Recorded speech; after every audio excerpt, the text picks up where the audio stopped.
ამერიკის ამბებით დავიწყოთ გადაცემის ეს ნაწილი, ანუ პროლოგი, მით უმეტეს ყველაფერი უახლოვდება 2025 წლის მთავარ ამბავს და ღონისძიებას ამერიკის შეერთებული შტატების ახალი პრეზიდენტის ინაუგურაციას, რომელსაც სხვათა შორის არ დაესწრება უნგრეთის ლიდერი და პრემიერ-მინისტრი ვიქტორ ორბანი.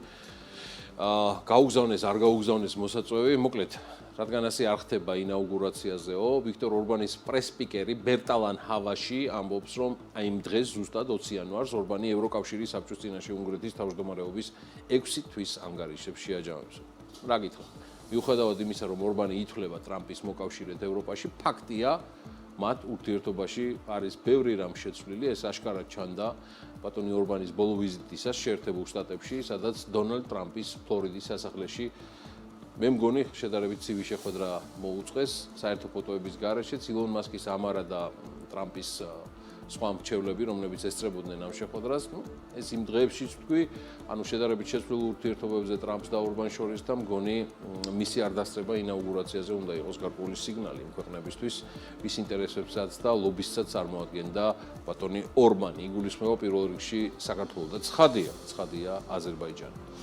რაც შეეხება თავად საპრეზიდენტო ინაუგურაციას შეერთებულ შტატებში, რომელიც 20 იანვარს შედგება, ორბანიდან განსხვავებით და ეს CNN-ის ინფორმაციაა, ინაუგურაციაზე მიწვეულნი არიან და დაესწრებიან იტალიის პრემიერ-მინისტრი ჯორჯა მელონი, სალვადორის პრეზიდენტი ნაიბ ბუკელე, არგენტინის პრეზიდენტი ხავიერ მილეი და კიდევ ორი ლიდერი, რომელთა ვინაობა ამ დრომდე უცნობია, მათ შორის ამ ტელეკომპანიისთვისაც, სხვათა შორის ამერიკელებმა მოსაწვევი ჩინეთის ლიდერ ქსი ძინპინსაც გაუგზავნეს და ამ უკანასკნელმა ჩვენგან აუცილებლად იქნებიანო ბიჭებიც და გოგოებიცო და ვინმე მაღალჩინოსანი აუცილებლად იქნება ადგილზეო. ინდოეთს წარმოადგენს მათი საგარეო საქმეთა მინისტრი, ეს სუბრამანიან ჯაინშკარი გახლავთ. ასევე ისიც ეწერა, რომ ოფიციალური მოსაწვევი დასწრებაზე პრეზიდენტის ადმინისტრაციას და საინაუგურაციო კომიტეტის მასპინძლებს არ გაუგზავნიათ, ასევე ვოლოდიმირ ზელენსკისთვისაც. ზელენსკის მოწვევაზე ცოტა კომიკური ამბავით შეიქმნა. რეპორტიორებმა ჰკითხეს ტრამპს, მოიწვია თუ არა ზელენსკიო. არაო, ამბობს ტრამპი, მაგრამ თუ მას, ანუ ზელენსკის სულს ჩამოსვლა ვაშინგტონში მგზად ვარ მივიღო. სხვათა შორის საკმაოდ საინტერესო ინტერვიუში ლექს ფრიდმანთან ზელენსკიმ გულწრფელად თქვა, რომ სურს დაესწროს ინაუგურაციას, მაგრამ მოსაწვევის გარეშე არ გამოვა ეს ამბავი. 3 მილიარდერი გვერდი-გვერდი ხდებიან ინაუგურაციაზე, ესენი იქნებიან ჯეფ ბეზოსი, ილონ მასკი და მარკ ცუკერბერგი. წინასწარი პროტოკოლით ასე არის და მალე სხვათა შორის ეიზენჰაუერის შენობაში სამუშაო ოთახიც ექნება, ანუ თეთრი სახლის კომპლექსის ტერიტორიაზე ილონ მასკს. რაც შეეხება ბეზოს და ცუკერბერგს, მათ პირადად $1 მილიონი დაუჯდათ ეს დასწრება ტრამპის ღონისძიებაზე, სწორედ ეს თანხა ჩარიცხეს მათ საინაუგურაციო კომიტეტში, მაგრამ საინტერესო სულ სხვა რამაა, რომ აი სამეული მილიარდერებისა, რომლებიც საპატიო სტუმრების და ტრამპის ახალი მთავრობის მომავალ წევრებთან ერთად განთავსდებიან, მათი ერთობლივი ქონება თითქმის $900 მილიარდ უკაკუნებს. ასე რომ მათ რიგში მსხდომები ერთად რომ დავაჯამოთ, კაი გაყოლა ტრილიონს მივიღებთ დანამდვილებით. ხო და ესეც თქვენი Deep State-ი, შავი დედალი და გლობალური ომის პარტიის მისტერ პიტკინები.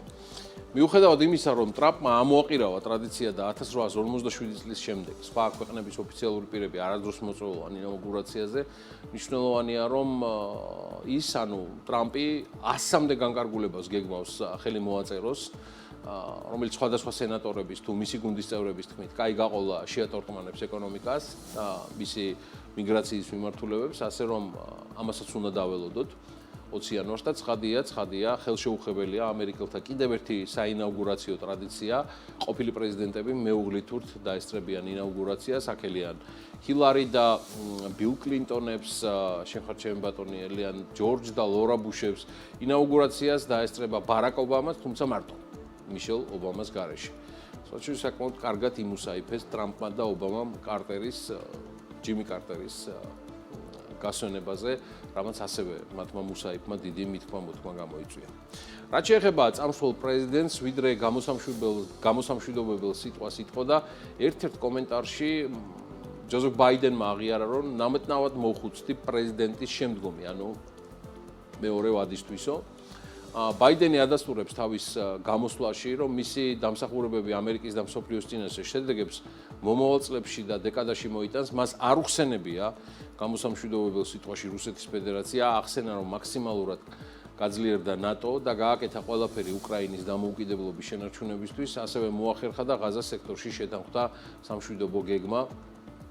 ჩინეთს გლობალურ კონკურენციაში გარკვეული მიმართულებებით ვაჯობეთ კიდეცო და ყველაზე მეტად ხელოვნური ინტელექტის ინდუსტრია გამოყო. ხო, გამოარჩია ტრამპისთვის ხელისუფლების გადაცემის კოორდინირებული და მშვიდობიანი საქმიანი პროცესი და მას, ანუ ტრამპს წარმატებებიც უსურვა და იქვე დაამატა, რომ მე პირადად კონსტიტუციაში შევიტანდი ცვლილებებს, რომ პრეზიდენტები ისჯებოდნენ ჩადენილი დანაშაულებებისთვისო და მთავარი მაინც რაც დატოვა გზავნილად ჯოზეფ ბაიდენმა არის, ვციტირებ მას, ოლიგარქიის მზარდი გავლენა მთავრობაზე სამრეწველო ტექნიკური კომპლექსის წარმომადგენლების სახით. მოდი ეს ნაწილი ცოტა მეტად ჩავსაუბროთ, მით უმეტეს ეჭვი მაქვს, რომ ტრამპის დეოლიგარქიზაციაზე თუ სხვა ტიპის დამონათებაზე ქართულ ენაზე მომავალში ხშირად მოვისმენთ გამოსვლებს ქართველი პოლიტიკოსებისგან, მეტწილად მართლ პარტიაში მყოფებისგან. რას ამბობს ჯოზეფ ბაიდენი? დღეს ამერიკაში ყალიბდება უსაზღვროდ დიდი სიმდიდრის ძალაუფლებისა და გავლენის ოლიგარქია, რომელიც საფრთხეს უქმნის მთელ ჩვენს დემოკრატიას. მინდა გავაფრთხილო ქვეყანა ზოგიერთი რამის შესახებ, რაც ჩემთვის დიდ შეშფოთებას იწვევს. ეს არის ძალაუფლების სახიფათო კონცენტრაცია ძალიან ცოტა ულტრამდიდარი ადამიანის ხელში. იქნება სახიფათო შედეგები თუ მათ მიერ უფლებამოსილების ბოროტად გამოყენებას არ შეაჩერებენ. აი ეს იყო ჩემი აზრით ალბათ ყველაზე მნიშვნელოვანი და გამორჩეული გზავნილი პრეზიდენტ ბაიდენის გამოსამშვიდობებელი სიტყვიდან. ის თეთრ სახლს 20 იანვარს დატოვებს, როგორც კი პრეზიდენტი ტრამპი საპრეზიდენტო ფიცს დადებს. მოკლედ აი ესეთი ამბებია და ყველა მოლოდინშია თუ რა იქნება ტრამპის ის პირველი განკარგულებები, რასაც ის ხელს შემდეგ ორშაბათსვე მოაწერს. მაგრამ ის რაც ხელის გულზეა და ფაქტია, რომ მინიმუმ გრენლანდიის თემა უკვე იქნება დაპირისპირების საგანი შეერთებულ შტატებს, ევროპას, კონკრეტულად დანიას შორის. თლათ ყიდვაზე არაფერი უთქვამს, მაგრამ სენატში მიმდინარე საკომიტეტო მოსმენებისას ამერიკის მომავალმა სახელმწიფო მდივანმა მარკო რუბიომ საკმაოდ დიპლომატიურად განაცხადა, რომ ამერიკისთვის აუცილებელია გრენლანდიაში მნიშვნელოვანი წარმომადგენლობა, რათა საზღვაო გადაზიდვებისა და მარშრუტების წახალისება მოხდეს. ამაზე გრენლანდიას პასუხი არ გაუწია, მაგრამ გასცა პასუხი დონალდ ტრამპის სურვილს შეიძინოს გრენლანდია დანიის პრემიერ-მინისტრმა მეტე ფრედრიკსონმა შეერთებული შტატების არჩეულ პრეზიდენტთან ტრამპთან სატელეფონო საუბრისას და მას პირდაპირ უთხრა, რომ გრენლანდიამ თავად უნდა გადაწყვიტოს თავისი მომავალი. ინფორმაციას გავლენიანი გამოცემა პოლიტიკო აქვეყნებს დანიის პრემიერ-მინისტრის ოფისი ავრცელებს გამოცემის ცნობით ფრედრიკსონმა ტრამპს გაუმეორა, რომ გრენლანდიის პრემიერ-მინისტრის იდეაში რაც გრენლანდიის პრემიერ-მინისტრმა მუტე ეგედესმა თქვა, რომ გრენლანდია არ იყიდება. აი ესეთი იყო მათი სატელეფონო საუბრის შინაარსი. მოკლედ, აი ესეთი ამბებია, ძალიან ბევრი ექსტრაორდინარული გადაწყვეტილებების მოლოდინში უნდა ვიყოთ დონალდ ტრამპის მხრიდან, უკვე მომავალი კვირიდან. რა იქნება და როგორ ვერაფერს გეტყვით. ტრამპის პროგნოზირება მე კი არა შვენიერ ქალბატონ მელანიასაც არ შეუძლია და რასაც გვირდებით არის ის, რომ ყველა გადაწყვეტილების თუ განზრახვის შესახებ BMG მუდმივად საქმის კურსში ჩაგაყენებთ სრულად დაბოლომდე. და ერთით ცოტა შოკის მომგვრელი იყო გუშინ გვიანი საღამოს ილონ მასკის გვიანი საღამოს პოსტი, სადაც მსოფლიოს უმდიდრესი ადამიანი აქვეყნებს დონალდ ტრამპის და კოკა-კოლას აღმასრულებელი დირექტორის ჯეიმს κουინსის ფოტოს ტრამპის ფლორიდის სასახლიდან მარალაგადან. კოკა-კოლას მთავარმა აღმასრულებელმა დირექტორმა არჩეულ პრეზიდენტ ტრამპს ისტორიაში პირველი საპრეზიდენტო საინაუგურაციო სპეციალურად ჩამოსხმული დიეტური კოკა-კოლას ძღვენი გაუკეთა და დონალდ ტრამპის ეხლა დიდი ხნის ურთიერთობა და მეგობრობა ამ კომპანიასთან, ანუ კოკა-კოლასთან არ მიკვირს, ეს იმ გოიმებმა იკითხონ ესკობარის ღაპრებით რომ არიან დაკავებულნი საქართველოში. აი, ილონ მასკის მინაწერი ამ ფოტოზე კი არ ვიცი, ნამდვილად სასწაული იყო. ნახეთ, აი, პირდაპირ ეს წერს. ვინც დიეტური კოლა გამოიგონა, არის გენიოსი. არ მალავს მასკი თავის სიყვარულს ამ სასმელის მიმართ. წერს ილონ მასკი მოკლედ თავის სოციალურ ქსელში და რა ვიცი, დავი ჩემო ილონ, დავიდა სულ ჯანებში. რახან ამდენი პრეზიდენტი და თემები ვახსენეთ, მოდი აზერბაიჯანის პრეზიდენტის ილხამ ალიევის შემდეგ ჩვენი კიდევ ერთი მეზობლის, თურქეთის პრეზიდენტის ამბებიც მოვიკითხოთ, რომელსაც რბილად რომ ვთქვათ, ასევე არ აკლია, ძალიან რბილად რომ ვთქვათ, რეგიონალური ამბიციები, აღმოვაჩინე ამ დღეებში, რომ თურქეთის პრეზიდენტი თქვენ წარმოიდგინეთ, ჩინებული მომღერალი ყოფილა. ამაში ახლა თავად დარწმუნდებით. თურქეთის მმართველი პარტიის სამართლიანობა და განვითარების შეკრებაზე შანლიურფაში ის ესწრებოდა, ხო, ამ შეხვედრას ესწრებოდა ცნობილი მომღერალი იბრაჰიმ ტატლიტესი, მე მგონი აქ ახლა ხმაც იქნება, რომელსაც სწორედ რეჯეპ ტაიპ ერდოღანთან ერთად შეასრულა სიმღერა და სწორედ მათი დუეტის შესრულებას უცქერთ ახლა თქვენ. ქართულ მსმენელს ყურს ჭრის ძალიან ბევრი ვაი, რომელიც ამ სიმღერის მისამღერს გავს, მაგრამ დააკვირდით ინტონაციები და ხმის დაჭერა სიმღერისას ეთყობა კარგად იცის პრეზიდენტმა ერდოღანმა,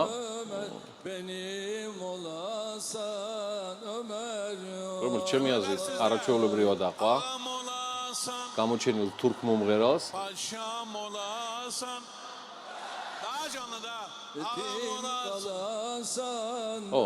სწორედ ამ თავყრილობაზე გაჟღერდა ძალიან ბევრი მნიშვნელოვანი განზრახვებიც ვაის გარდა და აი სიმღერის დასრულების შემდეგ სწორედ მომღერალმა დაუსვა, ამ მომღერალმა დაუსვა კითხვა რეჯეპ ტაიპ ერდოღანს. აპირებს თუ არა ის კიდევ ერთხელ იყაროს პრეზიდენტად კენჭი. რაზეც ერდოღანმა უპასუხა, თქვენთან ერთად ამისთვის სულ მზად ვარო. და ეს პასუხი საკმარისი იყო, გაჩენილი იყო თემა, რომ მიუხედავად საჯაროდ დადებული პირობისა, რომ რეჯეპ ტაიპ ერდოღანი ახალი თაობის პოლიტიკოსებს დაუთმობს გზას, ის კვლავ დარჩება პოლიტიკაში და საპრეზიდენტო პოსტზე. მე შეგახსენებთ, რომ ერდოღანი პრეზიდენტად 2023 წელს აირჩიეს და ეს მისი მეორე საპრეზიდენტო ვადაა, რაც კონსტიტუციურ მაქსიმუმს წარმოადგენს. გამოდის, რომ თუ სამართლიანობის და განვითარების პარტია სურს ქვეყნის მმართველად რეჯეპ ტაიპ ერდოღანი დარჩეს, მაშინ ქვეყნის კონსტიტუცია უნდა შეიცვალოს. მომდევნო საპრეზიდენტო არჩევნები თურქეთში 2028 წელს ჩატარდება. და თუ რეჯეპ ტაიპ ერდოღანს მონაწილეობა სურს, პარტიამ კონსტიტუცია მანამდე უნდა შეცვალოს. თურქეთის კანონმდებლობით კონსტიტუციის შესაძლებლად პარტიას 600 ადგილიან თურქეთის პარლამენტში სულ მცირე 360 პარლამენტარი სჭირდება, რაც ნიშნავს, რომ საზოგადოებაში სამართლიანობისა და განვითარების პარტიის მხარდაჭერა მნიშვნელოვნად უნდა გაიზარდოს, რადგან ეხლა ერდოღანის პარტიას და მის მოკავშირეებს პარლამენტში პოსტები 320 თუ 321 პარლამენტარი ყავთ მხარდამჭერად. თუმცა ვგონებ, მართულ პარტიას მსგავსად ქართველი კოლეგებისა აქაც აქვთ ნაფიქრი საკონსტიტუციო გამოსავალზე და გამონაკლისზე. მე ვახსენდება ერდოღანის მრჩევლის მეჰმედ უჩუმის პოზიცია, რომ თუ ერდოღანი გადაწყვეტს მონაწილეობას 2028 წლის არჩევნებში, ამისთვის პარლამენტმა უნდა მიიღოს 2027 წლის მეორე ნახევარში, 2027 წლის ბოლოსკენ მაინც გადაწყვეტილება ვადამდელი საპრეზიდენტო არჩევნების ჩატარების შესახებ და მაშინ ერდოღანს ექნება ლეგიტიმაცია ჩაერთოს საპრეზიდენტო პოსტისთვის მორიგ ბრძოლაში.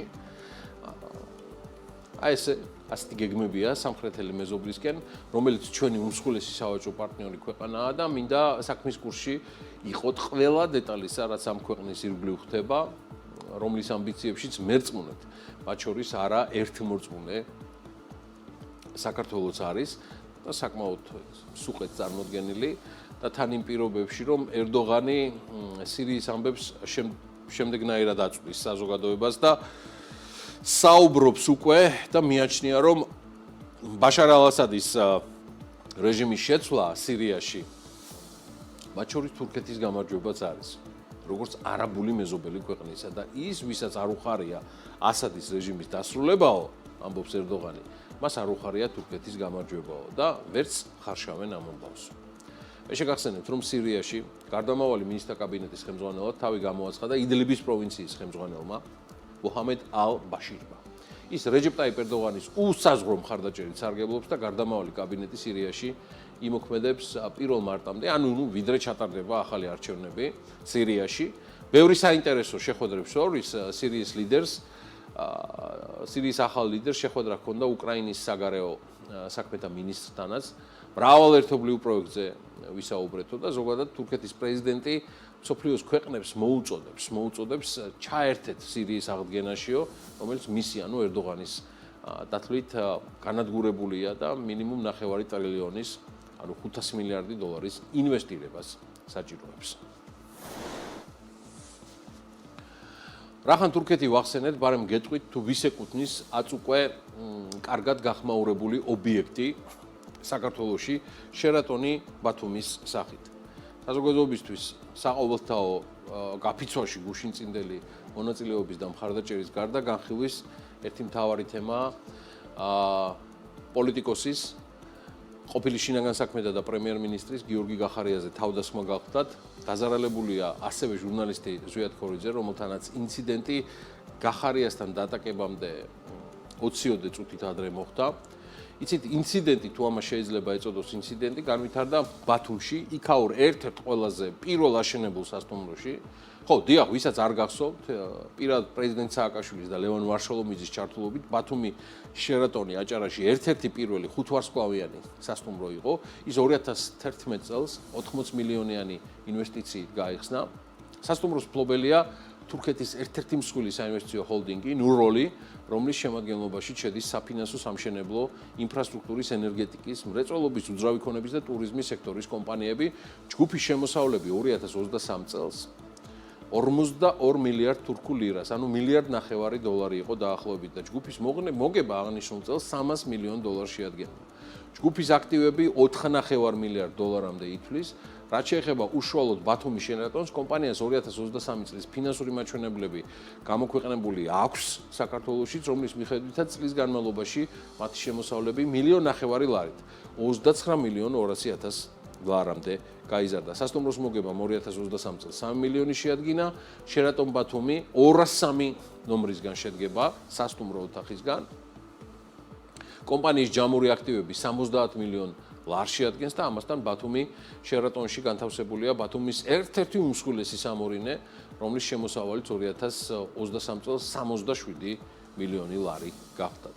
იმედია სასტუმროს მენეჯმენტი დაიჭერს ბიზნესის მართვის უმაღლეს სტანდარტს, როგორც ეს ბრენდს და ინვესტორს ეკადრება და საზოგადოებისთვის ხელმისაწვდომი იქნება სრული ვერსია.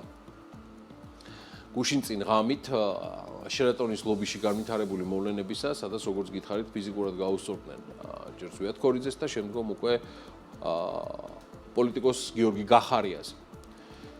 და ბოლოს ამ თემაზე სასტუმრო შერატონ ბათუმის განცხადება ვრცელდება, თუ არ ვცდები, გუშინდელი განცხადება, რომ ამ ინციდენტის თაობაზე, რომ ჩვენი სტუმრებისა და თანამშრომლების უსაფრთხოება ჩვენთვის უაღრესად მნიშვნელოვანია და რა თქმა უნდა აღნიშნულ ინციდენტს ვუდგებით სრული სერიოზულობით, სასტუმრო აქტიურად თანამშრომლობს საგამოძიებო ორგანოებთან და მზად არის შესაბამისი მოთხოვნის და დოკუმენტაციის საფუძველზე მიაწოდოს მას შესაბამისი საგამოძიებო მასალა.